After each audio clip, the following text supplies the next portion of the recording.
Le jeudi 17 avril dernier, le Bénin a de nouveau été frappé par une attaque terroriste survenue dans la région des chutes de Koudou, au cœur du parc Doubvé, dans le département de l'Atakora. Le bilan est lourd. Plusieurs soldats béninois ont perdu la vie et une dizaine d'autres ont été blessés lors de cet affrontement. Dans la foulée, certaines vidéos relayées sur les réseaux sociaux ont tenté d'attribuer à cette tragédie une motivation religieuse pointant du doigt la religion islamique. En réaction, la Fondation Malakho, reconnue pour son engagement en faveur de la paix et du vivre ensemble, a tenu une conférence de presse le mardi 22 avril 2025 à son siège pour exprimer sa position. Après avoir présenté les condoléances de la Fondation aux familles endeuillées et salué les efforts du gouvernement pour assurer la sécurité nationale, le secrétaire général de la Fondation a dénoncé avec fermeté ces amalgames qu'il qualifie de dangereux et de contre-productifs pour l'unité nationale.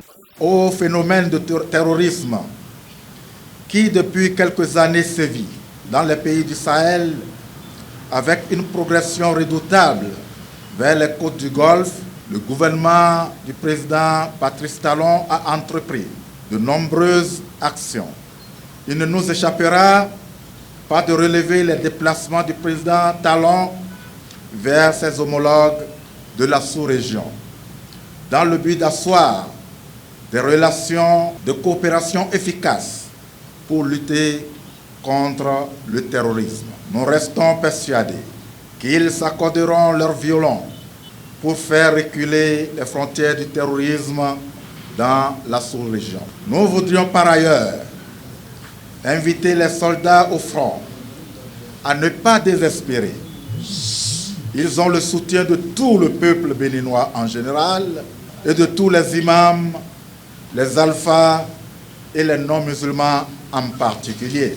De certains extraits vidéo abondamment relayés sur les réseaux sociaux, nous avons entendu des propos qualifiés de versets coraniques par lesquels les terroristes justifiaient leur bavure. Nous nous insurgeons contre de tels propos qui ne s'identifient à aucun verset du Saint-Coran. Bien au contraire, le Saint-Coran, dans son sourate 2, verset 256, nous déconseille toute contrainte d'appartenance à une religion et nous invite au respect de la liberté religieuse. Le vice-président de la Fondation, accompagné de l'imam central de Kanli, a renforcé cet appel en exhortant les populations, notamment celles de la Libori et du Borgou, à se mobiliser pour préserver la cohésion sociale et rejeter toute forme de stigmatisation. Tant que vous attaquez, vous pointez du doigt l'islam, vous allez perdre la défense de vos pays. C'est pas l'islam. Et je vous ai dit ici, maintes fois et toutefois,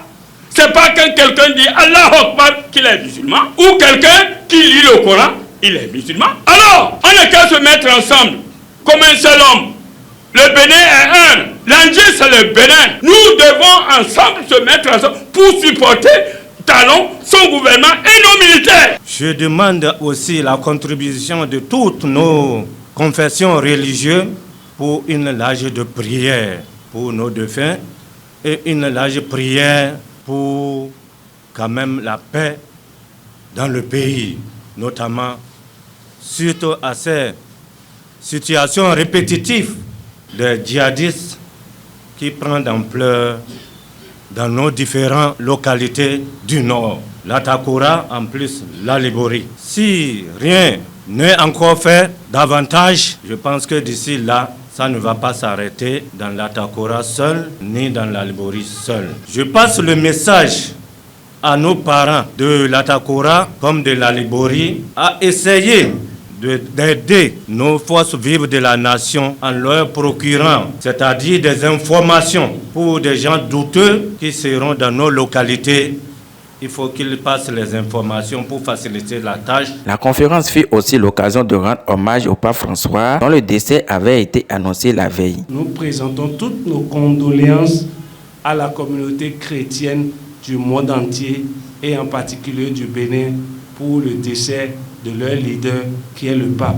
Que Dieu l'accepte dans sa ligne. Pour sa part, l'honorable El-Had Yacoubou Malakho, président de la Fondation, a proposé une solution concrète pour lutter contre le terrorisme. L'essentiel a été dit et pour moi, je remercie le chef de l'État. Je le remercie parce qu'il a mis les moyens nécessaires à la disposition de nos forces de défense nationale. Aucun président de la République n'a fait autant aux soldats béninois. J'ai rencontré un Nigérien et il m'a dit que chez eux maintenant, ils ont une association des marabouts. Il le faut aussi, une association des marabouts. Ce n'est pas les marabouts qui vont dire je sais faire de l'argent, multiplier, je ne parle pas de ceux-là. Les vrais marabouts. Moi, mes aïeux, c'est des marabouts. Mes aïeux, c'est des marabouts. Ils sont arrivés au Dahomey d'alors pour pouvoir prier pour le royaume de Dahomey. C'est le roi Gadia qui leur a fait appel depuis les années 1713. À leur arrivée, 2 ans après, mais le Dahomey, les guerriers dahoméens ont retrouvé la paix. Et c'est pourquoi ils ont dit, mais ceux-là, les musulmans là sont forts. Ils ont des secrets. Parce que la prière, les Dahoméens ne savaient pas qu'il y a quelque chose qu'on appelle Dieu. Non. Non, ils ne savaient pas.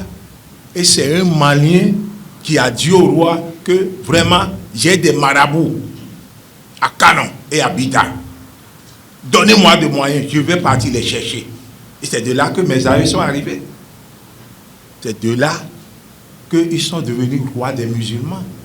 Pour l'association des musulmans, là, je demande à tout un chacun de nous de penser comment il faut faire.